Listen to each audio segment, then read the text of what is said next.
Well, welcome. Thank you for joining me here in the sanctuary at Blaine Memorial.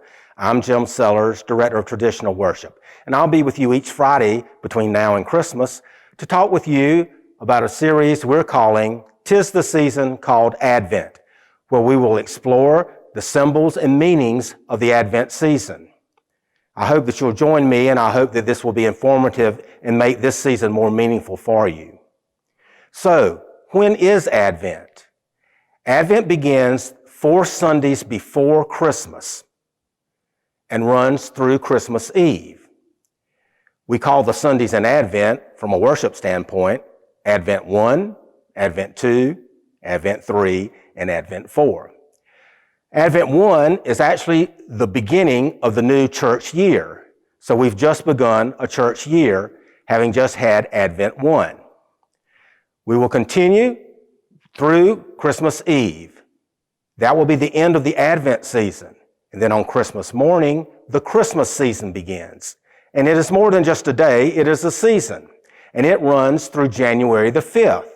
So if you count the days from December 25th to January 5th, you'll see that there are 12 days of Christmas. And then on January 6th, we wrap it up with Epiphany. So this season actually has 3 seasons: Advent, Christmas, and Epiphany. So now that we know when Advent is, what is Advent? Advent is a season of preparation. It's a season of waiting.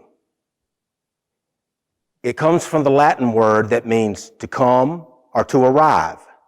So what is this arrival that we're waiting for?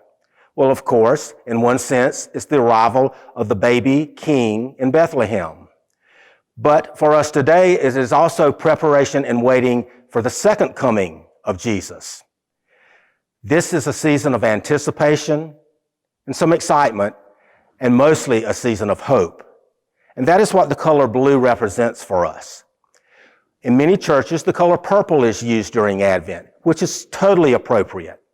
But purple is also used during the season of Lent, leading up to Easter, and seems to characterize a more somber and solemn mood. So to show the joy and the excitement in Advent, we use the color blue.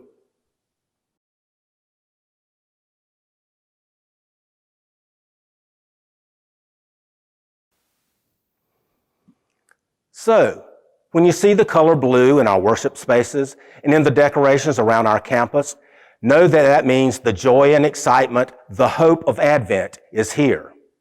There's much more to learn about this season, and I hope you'll continue to join me on Fridays. Next week, we'll look at why this is not a Christmas tree and why the lights aren't turned on. And one of my favorite subjects, Advent hymns versus Christmas carols. Until then, my hope is that you will have a blessed Advent.